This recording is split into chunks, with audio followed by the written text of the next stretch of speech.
کوئی انصاری کھڑا ہو اور ایسی بات کرے، اور دیکھیں اللہ کی قسم آج بھی اللہ کے بندے ایسے ہیں، کوئی ایسی بات کرتے ہیں کہ ایمان تازہ ہو جاتے ہیں، اور کچھ ایسے بھی ہیں جو ایمان تازہ کی بجائے اس امت میں مایوسی پھیلاتے ہیں،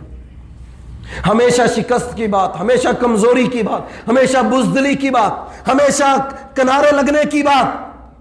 اور حضرت سعد کھڑے ہوئے، کہا اللہ کے رسول لگتا ہے آپ کا اشارہ انصاریوں کی طرف ہے، تو میں سعد بن معاذ رضی اللہ تعالی عنہ انصاریوں کا سردار کھڑا ہوتا ہوں۔ اللہ کے رسول صلی اللہ علیہ وسلم ہم آپ پر ایمان لائے، آپ کو اللہ کا رسول سمجھتے ہیں، اور رب کعبہ کی قسم، اس رب کی قسم جس کے ہاتھ میں سعد کی جان ہے، اگر آپ ہمیں حکم دے سمندر کے اندر کود جاؤ، اللہ کی قسم ہم سعد پورے انصاریوں کے ساتھ سمندر میں کود جائیں گے۔ برق غماد مہینوں کا سفر، کہا اللہ کے رسول اگر آپ ابھی ابھی یہاں بیٹھے ہوئے حکم کر دینا کہ حکم ہے تمہیں کہ برق غماد کی طرف جانا ہے، تو اللہ کی قسم اللہ کے رسول ہم یہاں سے پیدل سفر برق غماد تک شروع کر دیں گے۔ آپ کو بڑا حوصلہ ہوا، آپ نے کہا چلو پھر اب بدر کی طرف۔ اب بدر ایک جگہ کا نام تھا، یا وہاں کنواں تھا، یا کوئی بستی آباد تھی جس کو بدر کہا جاتا ہے، مدینہ سے کافی دور تھی، مکہ سے بھی دور تھی۔ اب مسلمان روانہ ہوئے، اللہ کا حکم آ چکا تھا کہ اب کیا کرنا ہے، تمہارا رب چاہتا ہے کہ اب واپس گھروں میں نہیں جانا۔ بہت سے لوگوں نے کہا تھا کہ اللہ کے رسول واپس چلتے ہیں، دوبارہ طاقت اور قوت کو جمع کر کے ہم دوبارہ میدان میں آئیں گے۔ ابھی قوت نہیں ہے، ابھی طاقت نہیں ہے، اسلحہ نہیں ہے، کسی کے پاس نیزہ ہے، تلوار نہیں ہے، تلوار ہے تو ڈھال نہیں ہے، ڈھال ہے تو تلوار نہیں ہے، خالی ہاتھ کھڑے ہیں۔ اللہ کے رسول صلی اللہ علیہ وسلم کھجور کی ٹہنیاں پکڑ کے ان کے ہاتھوں میں دے کے ان کو پکڑا کے کھڑا کر رہے ہیں۔ تمہارا کام کھڑا ہونا ہے، مدد کے وعدے اللہ کے ہیں۔ آج بھی اللہ یہی کہتے ہیں، مسلمانوں تمہیں کیا لگے دنیا کے پاس کتنی قوت، کتنی طاقت، کتنے وسائل، کتنی اموات، اللہ کہتے ہیں تمہارا کام ایمان مضبوط کر کے میدانوں میں کھڑا ہونا ہے، مدد کے وعدے اللہ کا کام ہے، فتح کو لانا، شکست دینا، ان کے ارادوں کو ختم کرنا، کہ اللہ کا وعدہ نہیں کہ اس زمین کے اوپر اسلام ہی غالب رہے گا۔ اللہ نے یہ تربیت کی مکہ کے لوگوں کی، مدینہ کے مسلمانوں کی۔ اب دیکھ لیں حالات کیسے بنے جب آپ اس لشکر کو لے کے جا رہے ہیں۔ مکہ کے لوگوں نے ایک جاسوس بھیجا کہ جا کے پتہ کرو مسلمانوں کی طاقت کتنی ہے۔ اب اطلاع مل گئی تھی ابو سفیان، وہ جو قافلہ تھا وہ بچ بچا کے اس نے راستہ بدل لیا، وہ بچ بچا کے مکہ پہنچ چکا ہے۔ تو اب ابو جہل کو یہ پیغام ملا کہ آؤ واپس چلتے ہیں، جس مقصد کے لیے آئے تھے وہ ہو چکا ہے۔ ابو جہل اس امت کا فرعون کہنے لگا، کہا نہیں واپس کسی صورت نہیں جائیں گے، ہم بدر میں جائیں گے، ادھر جا کے پڑاؤ کریں گے، اور وہاں ناچ گانا ہوگا، نشہ کریں گے، شراب نوشی ہوگی، اور ہم وہاں بیٹھ کے اونٹ ذبح کریں گے، اور ہم وہاں بیٹھ کے یہ دھاک بٹھائیں گے مسلمانوں کے اوپر کہ ہاں اب ہم ایک طاقت ہے، تم ہمارے راستوں کو، ہمارے تجارتی مالوں کے اوپر نظر رکھو گے تو ہم اسی طرح قوت جمع کر کے تمہارے مقابلے میں آئیں گے۔ ابو جہل نے یہ اعلان کر دیا۔ کتنے امیہ نے کہا تھا ابو جہل واپس چلتے ہیں، عتبہ نے کہا تھا، شیبہ نے کہا تھا، ولید نے کہا تھا، کہا نہیں اب یہاں آ گئے ہیں تو مسلمانوں کو آج سبق سکھا کے جائیں گے۔ یہاں کافر اپنے عزائم پیش کر رہے ہیں، اللہ کہتے تمہیں نہیں پتا یہ کتنے غرور سے، گھمنڈ سے گھروں سے نکلے تھے، باتاروں وریاء ناز، ریاکاری کرتے ہوئے، دکھلاوا کرتے ہوئے، ناچ گانے والی عورتوں کو آگے لے جا کے، اور مسلمانوں تمہارے حوصلے پست کرنا چاہتے تھے۔ یاد کرو تم جب تم 313 تھے، کوئی بھی قوت نہیں تھی، تمہارا نبی تمہارے اندر تھا، ابو بکر و عمر بھی، اور نہتے کچھ بھی نہیں تھا، بے سر و سامانی کے عالم میں تم جب نکلے تھے تو اس موقع پر تمہارے رب نے تمہاری مدد کیسے کی تھی۔ یاد کرو اس موقع کو۔ اللہ قرآن میں کہتے ہیں، سورہ انفال کو پڑھو، اللہ کہتے ہیں کہ اذ تستغیثون ربکم فاستجاب لکم انی ممدکم بألف من الملائکۃ مردفین۔ یاد کرو مسلمانوں اس وقت کو کہ جب تمہارا نبی تمہیں میدان میں، اور بدر کی زمین ریتلی زمین، مسلمان ریتلی زمین میں آگے، کافر جو تھے وہ مضبوط پائیدار جگہ پہ۔ اللہ کہتے ہیں ہم نے یہاں بھی تمہاری مدد نہیں کی، ہم نے آسمان سے بارش کو نازل کیا، تمہاری وہ زمین سخت ہو گئی، ہم نے تمہیں نیند غنودگی تھکے سفر سے، تھکاوٹ سے چور تھے، تم سفر کی تھکاوٹ سے چور جب وہاں پہنچے، رات کا وقت تھا، تمہارے اوپر تمہارے رب نے غشی کو طاری کر دیا تاکہ تم صبح تازہ دم ہو جاؤ۔ کیا وہ منظر ہوگا؟ 313 کے قریب صحابہ سوئے ہوئے، حضرت علی کہتے ہیں رضی اللہ تعالیٰ عنہ، کہتے میری آنکھ کھلی رات کو تو میں نے دیکھا ایک سایہ ہے، کہتے میں نے دیکھا ایک سایہ ہے، میں جب قریب گیا تو دیکھا یہ تو اللہ کے رسول ہیں صلی اللہ علیہ وسلم۔ کہتے سارے سوئے ہوئے تھے ہم، اور ہمارے نبی آقا دو جہاں اللہم انجز لی ما وعدتنی اللہم انکا ان تہلک هذه العصابہ فی اہل الاسلام، اللہ میں تیرا نبی ہوں، اپنے وعدے پورے کر۔ 13 سال مکہ میں نے ان کمزور مسلمانوں کو، ان کمزور جماعت کو کہا تھا کہ میرا رب وہ وعدے پورے کرے گا۔ اللہ آج یہ میری قوت، اللہ میری یہ تیاری، میرے تیار کردہ افراد، اللہ یہ میری جماعت ہے، اللہ میں اس کو لے آیا ہوں، میدان کھلا ہے، بے سر و سمانی کے عالم میں ہے، اللہ کوئی قوت نہیں ہے، طاقت نہیں ہے، مد مقابل غرور ہے، مد مقابل اسلحہ ہے، مد مقابل طاقت ہے، مد مقابل مکہ کے 24 سردار ہے، اور اللہ کا رسول ادھر ہاتھ لٹکا اٹھائے ہوئے میدان کے اندر، صحابہ سوئے ہوئے۔ ابو بکر صدیق کہتے ہیں اللہ کے رسول بار بار کہہ رہے ہیں اللہم انکا ان تہلک هذه العصابہ، اے اللہ اگر یہ تباہ ہو گئے، اللہ اگر یہ مٹ گئے، اللہ اگر یہ جماعت ختم ہو گئی تو ان تعبد فی اللہ، پھر تیری عبادت کرنے والا اس زمین پہ کوئی نہ ہوگا، اللہ توحید کی بات کرنے والا، اللہ تیرے دین کی طرف بلانے والا اگر یہ مٹ گئے تو اللہ تیرا نام کون لے گا؟ اللہ اس جماعت کی مدد کر، اللہ اپنے وعدے پورے کر، اللہ تیرے وعدے سچے ہیں، تو سچا ہے، تو رب ہے، میں رسول ہوں، یہ کمزور ہے، اللہ اپنے وعدے پورے کر۔ ابو بکر صدیق کہتے ہیں میں نے نبی صلی اللہ علیہ وسلم کو کمر سے جا کے گردن کے ان کو اوپر سے ہاتھ ڈال کے اپنے سینے سے لگایا، اور میں نے کہا اللہ اپنے وعدے پورے کرے گا، آپ بس کیجئے۔ ساری رات رو کے اللہ کے رسول دعائیں کر رہے ہیں۔ یہ لیڈر کا کام ہے کہ اپنی قوم کے لیے، اپنی جماعت کے لیے، اپنی تنظیم کے لیے، اپنے لوگوں کے لیے رات کے وقت اٹھ کے اپنے رب سے دعا کرے، اللہ یہ میری محنت ہے، یہ میری کوشش ہے، اللہ میں نے تیاری کی ہے، اللہ میں لے آیا ہوں۔ اللہ کے رسول صلی اللہ علیہ وسلم یہ دعا کر رہے ہیں، صبح کا وقت ہے، صحابہ نے فجر کی نماز پڑھی، روزہ رکھ چکے ہیں، اور روزہ بھی کیا ہوگا اللہ کی قسم بغیر کھائے پیے روزہ، کسی نے کھجور کھا لی، کوئی بہترین ڈشیں نہیں ہے روزے کی حالت میں۔ تاریخ میں ایسی مثالیں نہیں ملتی کہ بے سر و سامانی کے عالم میں اپنے نبی کو لے کے ہجرتوں کرنے والے، مارے کھانے والے میدان میں کھڑے ہو، اللہ کی قسم تاریخ ایسی مثال نہیں دیتی، لیکن میرا رب چاہتا ہے، یرید اللہ، اللہ یہ چاہتا ہے مسلمانوں تمہارے اندر ایسے لوگ ہیں جو کہتے تھے یہ مقابلہ نہ ہو، بعد میں آ کے قوت کے ساتھ ٹکرائیں گے،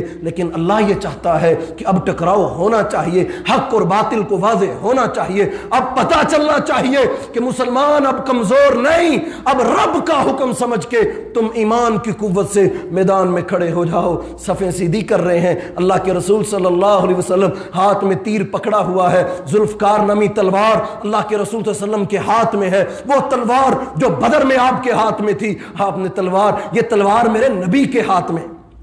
تلوار انا نبی الملاحم، میں جہادی نبی ہوں۔ پڑھو حدیث کی کتابیں، اللہ کے رسول صلی اللہ علیہ وسلم تو اپنے آپ کو فخر سے کہا کرتے تھے میں وہ نبی ہوں جس کو جہاد دے کے بھیجا گیا، میں وہ نبی ہوں کہ جس کی امت کے اندر ساری رات عبادت کرنے والا، حج اور عمرے کرنے والا ایک مجاہد کا مقابلہ نہیں کر سکتا، میں وہ نبی ہوں، اور جس کی امت کے اندر جب کہا اللہ کے رسول صلی اللہ علیہ وسلم نے تم سودی لین دین کرو گے، آپس میں مال کھاؤ گے، ناجائز طریقے سے حرام کام میں لگ جاؤ گے، پھر اللہ تمہارے اوپر سلط اللہ علیکم ذلہ، تمہارے اوپر ذلت مسلط کر دے گا۔ اللہ کے رسول صلی اللہ علیہ وسلم نے کہا جب اللہ تم پہ ذلت کو مسلط کرے گا پھر تم اس ذلت سے نکلنا چاہو گے، نکل نہیں پاؤ گے، کب تک؟ حتی ترجعوا الی دینکم، جب تک تم دوبارہ جہاد فی سبیل اللہ کی طرف نہیں آؤ گے۔ اس امت کے اوپر جہاد دہشت گردی نہیں ہے، جہاد امن کے لیے کیا جاتا ہے۔ بتاؤ مجھے مکہ کے کافر کتنے بڑے دہشت گرد تھے، گھر چھین لیے، بیٹے چھین لیے، بیویاں چھین لی، اپنے گھر سے نکال دیا، شہر سے در بدر کر دیا، مدینہ کے اوپر حملے کر رہے تھے۔ بتاؤ اس وقت مسلمانوں کا دفاع کرنا ضروری تھا کہ نہیں؟ اس وقت اللہ نے کہا اذن للذین، مسلمانوں ہر وقت دبنا تمہارا کام نہیں ہے، تمہارا رب تمہیں عزت سے جینا سکھاتا ہے۔ آؤ میدانوں میں، اللہ طاقت کے ذریعے نہیں لڑائے گا، تم ایمان کی دولت سے میدانوں میں کھڑے ہو۔ بدر کے میدان میں کھجور کے ہاتھ میں چھالیں پکڑی ہوئی، صحابہ کہتے ہیں ہم جب اس کو لہراتے تھے ہمیں پتہ ہی نہیں ہوتا تھا، ہم سے پہلے ہی کوئی وار کر کے ان کی گردن کو اڑا دیتا تھا۔ مکہ کے کافروں نے جب مکہ میں جا کے کہا نا کہ ہمارا عجیب قوم سے مقابلہ ہوا، یہ تو 313 تھے، ہتھیار بھی نہیں تھے، لیکن ہم نے بادلوں سے آوازیں سنی، کوئی کہہ رہا تھا، وہ جبریل امین تھے جو فرشتوں کو کہہ رہے تھے۔ اللہ کہتے پے در پہ ہم نے 1000 کا لشکر زمین پہ اتارا فرشتوں کا، اور وہ فرشتے جو صفیں بناتے ہوئے آسمان سے اتر رہے تھے اور کمزور مسلمانوں کی مدد کے لیے اترے۔ انی ممدکم بألف من الملائکہ، 1000 کا لشکر اللہ کہتے ہم نے اتارا۔ اور کس طرح اتارا کہ مکہ کے کافر جب واپس گئے تو جا کے بیان کر رہے تھے کہ ہم نے بادلوں سے آواز سنی، کوئی کہہ رہا تھا کہ اٹھو چلو مقابلہ کرو، ان کی گردنیں اڑاؤ، اللہ کا حکم سمجھتے ہوئے۔ کہتے ہمارے کتنے لوگ تھے جو بغیر لڑے، کافر ہمیشہ ڈرتا ہے، اس کے دل میں ہمیشہ بغض ہے، اس کے دل میں ہمیشہ بزدلی ہے، ایمان والا وہ تو قوت والا ہے، اس کے پاس ایمان کی دولت ہے۔ اللہ کے رسول صلی اللہ علیہ وسلم نے 17 رمضان المبارک کے صبح کو یہ مارکہ شروع ہوا اور دوپہر تک اس کا نتیجہ آ چکا تھا۔ 70 قیدی بن چکے تھے، 70 قتل ہو چکے تھے۔ ابو جہل وہ اتنا بڑا دشمن اسلام کا، معاذ اور معوذ چھوٹے چھوٹے 2 بچے، معاذ کہتے ہیں عبد الرحمن بن عوف کو مجھے یہ تو بتاؤ ابو جہل کہاں ہے؟ کہا اس کا کیا کرو گے، بڑا سردار ہے۔ معوذ کہتے ہیں ابو جہل کا تو بتاؤ، کہا اس کا کیا کرو گے؟ کہا ہمیں پتا چلا ہے وہ ہمارے نبی کو گالیاں دیتا ہے۔ ہم بچے، یہ چھوٹی تربیت صحابہ کرام کی، بچے دونوں معاذ اور معوذ اتنی جانداری سے لڑے، اتنی جوان مردی سے لڑے کہ اللہ کی قسم تاریخ میں مثال نہیں ملتی۔ کم عمر نوجوان تھے،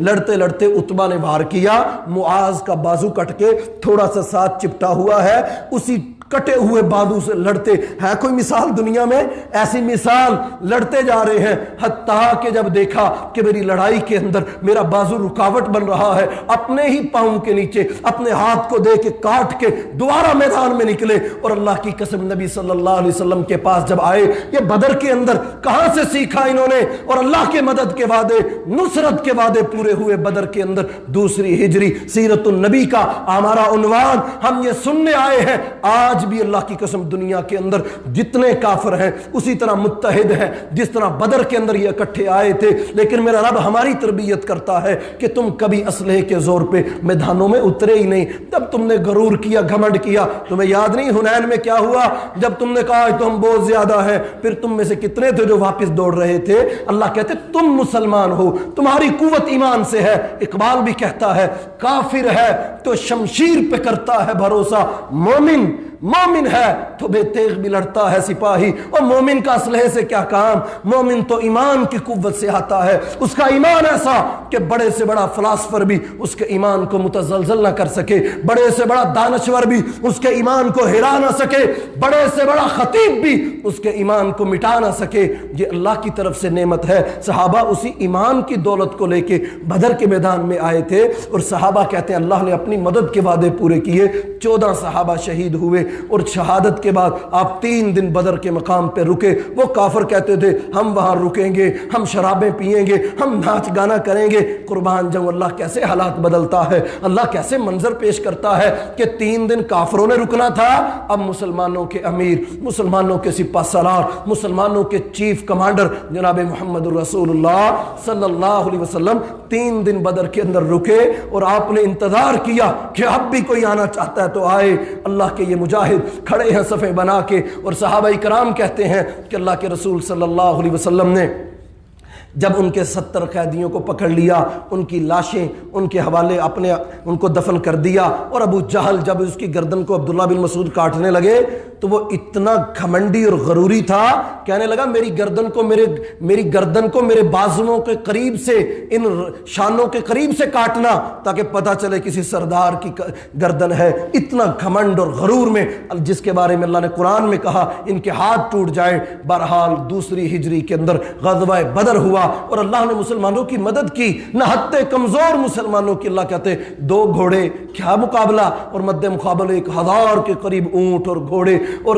18 تلواریں 313 کے پاس، اور کچھ نیزے، اور کچھ بغیر اس کے جوتے بھی مکمل نہیں۔ دعائیں پڑھ کے دیکھیں بدر کے اندر، خال ننگے پاؤں صحابہ کرام بدر کے اندر اترے تھے، کسی کے پاس قمیض نہیں، تہبت باندھا ہوا، قمیض تھی تو وہ بھی پیوند لگی ہوئی، اتنے کمزور صحابہ کرام، لیکن نکل آئے اللہ کا حکم مان کے، رب کا حکم مان کے، اللہ تیرا حکم، ہم آگے، اللہ مدد کے وعدے پورے کر۔ اللہ کہتے تم نے یاد نہیں، پڑھو قرآن، سورہ انفال کیوں آج ہمارے نصابوں سے نکال دی گئی، آج کیوں ہمارے سکول کی تعلیم کے اندر سے سورہ انفال کو نکالا گیا؟ اس کی وجہ یہ ہے، یہ صورتیں امت کو کھڑا کرتی ہیں، یہ صورتیں نوجوانوں کی ذہن سازی کرتی ہیں، یہ صورتیں اس امت کے نوجوان کو بتاتی ہیں کہ تو کیا تھا، تیری حیثیت کیا ہے، تیری قوت کیا ہے۔ تو آج اللہ کی قسم یہ صورتیں پڑھنے کا مقام ہے کہ ان حالات میں جب پوری دنیا کا کفر اسلام کو مٹانا چاہتا ہے، جہاد کو دہشت گردی کہتا ہے، جہاد کو ٹیررزم کہتا ہے، ہاں ہم اس جہاد کو جہاد نہیں مانتے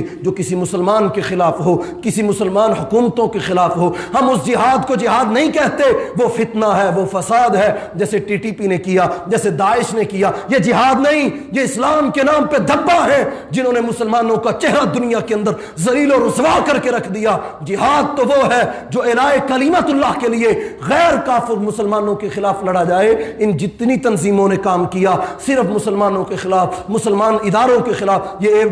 کیا ہوا ہمارے پشاور کے اندر؟ یہ کون لوگ تھے جو داڑھی نما دہشت گرد شامل ہوئے؟ یہ جہاد کے نام پہ ان کو تیار، آج بھی کافر اللہ کی قسم تیار کرتے ہیں، ذہن سازی کرتے ہیں، لیکن ان حالات میں وقت کا تقاضا یہ ہے ہم سیرت النبی کا مطالعہ کریں کہ نبی صلی اللہ علیہ وسلم نے کسی مسلمان کے خلاف ہاتھ اٹھانا، حتیٰ کہ چھری کا اشارہ کرنا بھی گناہ کہا گویا کہ تو نے اس مسلمان کو قتل کر دیا اگر تو نے صرف اشارہ بھی کیا۔ یہ اسلام ہے، اسلام کی یہ تربیت ہے، چاہے جائے کہ کسی مسلمان کو جہاد کے نام پہ قتل کر دیا جائے۔ یہ بہت بڑا فتنہ اور فساد، ان فتنوں کو بھی ہمیں سمجھنا چاہیے اور ان فتنوں سے بچانا چاہیے نوجوانوں کو جو سوشل میڈیا یوز کرتے ہیں، ان کو بھی کہ ان تنظیموں سے، ان اداروں سے، ان لوگوں سے اپنے آپ کو دور رکھیں اور خالصتاً کتاب اللہ اور کتاب رسول اللہ صلی اللہ علیہ وسلم اور ان کی سیرت کو سمجھتے ہوئے جہاد ایک منہج اور جہاد ایک عبادت ہے، اور عبادت کبھی اپنی مرضی سے نہیں کی جاتی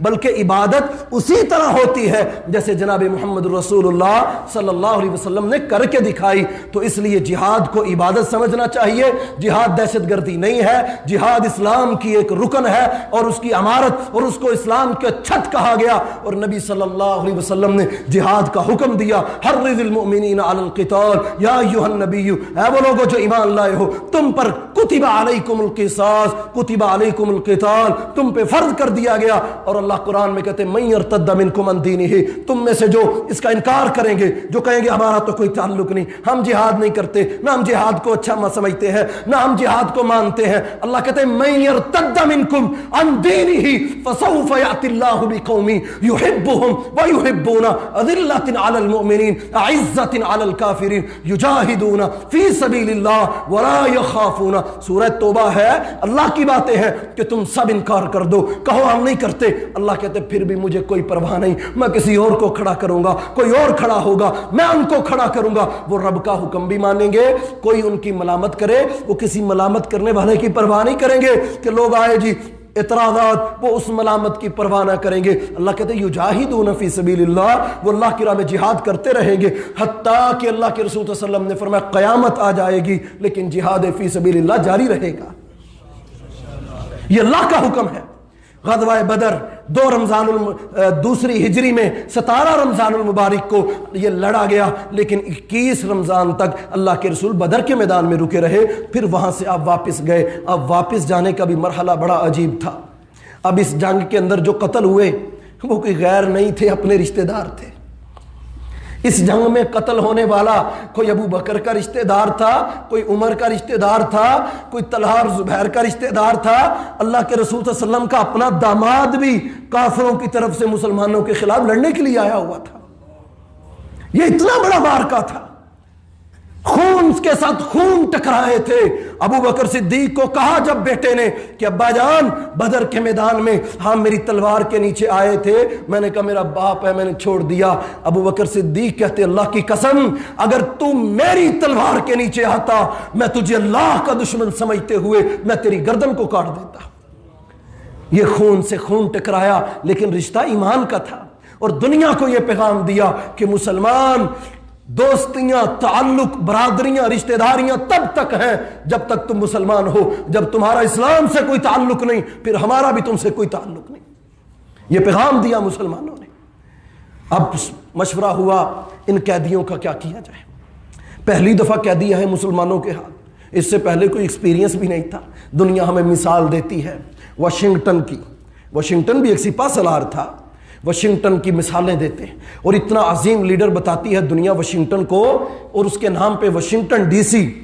اپنے ایک شہر کا نام رکھ دیا انہوں نے، اور دیکھیں اس کو سراہتے ہیں آؤ مسلمانوں کی تاریخ ہے یہ، اللہ کی قسم مثال پیش کرو۔ کہا یہ پہلی دفعہ قید میں آنے والے ان کے ساتھ حسن سلوک کرو۔ پھر کیا حسن سلوک ہوا؟ عمیر کہتے ہیں، مصعب بن عمیر کہتے ہیں میرا بھائی جب پکڑا گیا، اور کتنے تھے جو بعد میں مسلمان ہوئے، وہ خود کہتے ہیں کہ جب ہم بدر میں قیدی بنے تو یہ صحابہ جب ان کے نبی نے ان کو کہا ان سے حسن سلوک کرو تو روٹی جو ان کی تھی وہ ہمیں کھلا دیتے تھے، جو دودھ ان کا تھا ہمیں پلا دیتے، خود کھجوروں پہ گزارا کرتے تھے، خود کھجوروں پہ گزارا کرتے تھے۔ کہا خود پھٹے ہوئے کپڑے پہنتے ہمیں نئے لباس پہنا دیتے تھے۔ یہ تربیت اسلام کی تربیت تھی۔ بہرحال 70 قیدیوں کے بارے میں فیصلہ ہوا۔ ابو بکر صدیق سے پوچھا کیا کیا جائے؟ کہا اللہ کے رسول ان سے فدیہ لینا چاہیے 4000 ایک بندے کے بدلے، تاکہ کچھ کمزور مسلمانوں کی مدد ہو سکے۔ عمر سے پوچھا تو عمر فاروق کہنے لگے اللہ کے رسول صلی اللہ علیہ وسلم میرا بھائی چچا زاد بھائی میرے حوالے کریں، علی کا بھائی علی کے حوالے کریں، ابو بکر کے رشتہ دار ابو بکر کے حوالے کریں، ہمارے سب کے رشتہ دار ہمارے حوالے کریں، اور ہم ان کی گردنیں اڑاتے ہیں، ہم ان کے بدلے ہمیں مال نہیں چاہیے۔ اللہ کے رسول صلی اللہ علیہ وسلم نے ابو بکر صدیق رضی اللہ تعالیٰ عنہ کے مشورے کو مانا اور ان سے فدیہ لیا گیا۔ صبح کا وقت تھا، دن گزر گیا، اللہ کے رسول صلی اللہ علیہ وسلم بھی رو رہے ہیں اور ابو بکر صدیق بھی رو رہے ہیں۔ عمر بن خطاب جب آئے کہا رو کیوں رہے ہو، مجھے بھی بتاؤ میں بھی رونا شروع کرتا ہوں۔ کہا عمر تیرا مشورہ رب کو بڑا پسند آیا کہ ان کافروں سے پیسے نہیں لینے چاہیے تھے۔ تريدون عرض الدنيا واللہ یرید الآخرہ، تم دنیا کا مال چاہتے ہو اور اللہ تم سے آخرت چاہتا ہے۔ ما كان لنبي ان يكون له اسرى حتى يثخن في الارض، اللہ نے قرآن اتار کے کہا عمر کا مشورہ اللہ کو پسند آیا تھا، ان کی گردنیں کٹنی چاہیے تھی تاکہ یہ دوبارہ احد میں، تاکہ دوبارہ احزاب میں تمہارے سامنے نہ آ سکتے۔ بہرحال یہ 2 ہجری میں مسلمانوں نے ایک مارکا لڑا۔ جب واپس گئے تو پتہ چلا اللہ کے رسول صلی اللہ علیہ وسلم کی بیٹی رقیہ رضی اللہ تعالی عنہا وفات پا چکی، ان کا جنازہ ہو چکا ہے اور ان کو دفن بھی کر دیا گیا۔ کیا یہ، میں اکثر سوچتا ہوں یہ کیسے حالات تھے۔ داماد مقابلے کے لیے حضرت زینب کا خاوند ابو العاص مقابلے پہ آیا ہوا ہے، واپس گئے تو بیٹی دنیا سے جا چکی ہے، اور اسی سال اللہ کے رسول صلی اللہ دوسرے سال میں ہی حضرت عمر بن خطاب رضی اللہ تعالی عنہ کی بیٹی حضرت حفصہ سے اللہ کے رسول صلی اللہ علیہ وسلم کا نکاح ہوا، اور اسی سال حضرت فاطمہ رضی اللہ تعالی عنہ کا نکاح حضرت علی رضی اللہ تعالی عنہ سے کیا گیا۔ یہ 2 ہجری کے اندر غزوہ بدر اور نماز عیدین، روزے فرض کیے گئے، قربانی کو اللہ نے احکامات اتارے، سورہ انفال اللہ نے اتاری، اور حق اور باطل کا یہ مارکا قیامت تک کے مسلمانوں کے لیے بہت بڑی مثال ہے کہ جب تمہاری معیشتیں مضبوط نہیں تھیں، جب طاقت نہیں تھی، اسلحہ نہیں تھا، تب تمہارے پاس فوجی قوت نہیں تھی، تب کون سی ذات تھی جس نے تمہاری مدد کی؟ اسی ذات کے اوپر بھروسہ کر کے ایمان کی قوت سے کھڑے ہو جاؤ۔ جس جگہ بھی کھڑے ہو اپنے کام کو سمجھو، اپنی ذمہ داریوں کو سمجھو، وہ اللہ رستے دینے والا ہے، وہ اللہ ہی مدد کرنے والا ہے۔ نتیجے اخذ کرنا مسلمانوں کا کام نہیں ہے جناب۔ کب حالات ایسے ہوں گے؟ نتیجے رب پہ چھوڑو، کوشش تم کرو، نتیجے میرا رب دیا کرتا ہے۔ اللہ سے دعا ہے کہ اللہ تعالیٰ مجھے صحیح معنوں میں، آپ کو بھی، ہم سب کو عمل کی توفیق عطا فرمائے۔ زندگی رہی تو 3 ہجری کے اندر مسلمانوں نے غزوہ احد لڑی، پھر اس کے اندر کیا کیا واقعات